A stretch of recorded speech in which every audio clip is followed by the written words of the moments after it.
Hi, Dr. Q here from Star Nursery. The care and pruning of deciduous shade trees is very similar of that for deciduous fruit trees. The main difference is that deciduous shade trees are pruned to have a higher canopy so that they can be walked under, and they normally grow much larger. Because of the hazards involved in pruning large, older trees, you should always use the services of a certified arborist or a tree trimming specialist.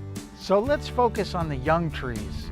You will want to develop a strong frame for limbs to grow on and an upright structure that will not require support in the future.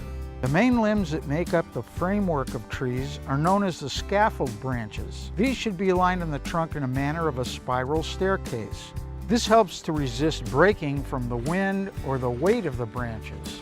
If you want to walk under the tree, remove the lower branches before they become too large in order to keep the pruning wound as small as possible.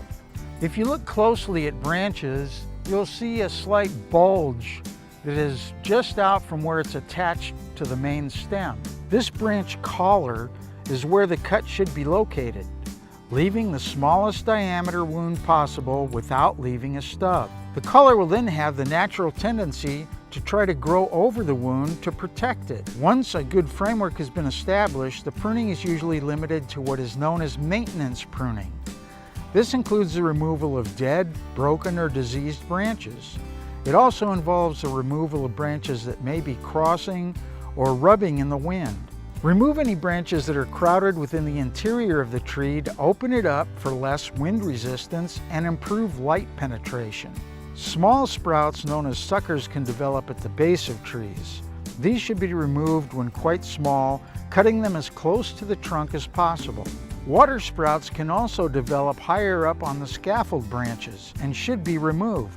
Right after pruning is a great time to fertilize your shade trees. Use a high nitrogen fertilizer like Dr. Q's Tree, Shrub, and Vine Food. For more information on this topic, get a free copy of our Star Note number 105 at any of our stores or at starnursery.com. And while you're there, check out this week's specials that include 16-ounce horticulture oil and Liquid Cop dormant sprays, just $7.99 each. Attend our free seminar on preparing for your spring veggie and herb gardening at 10 a.m. or 2 p.m. Saturday, January 28th at all Star locations. Don't forget, I make house calls. Call 702-771-7827 to make an appointment. I'm Dr. Q, and I'll see you next week.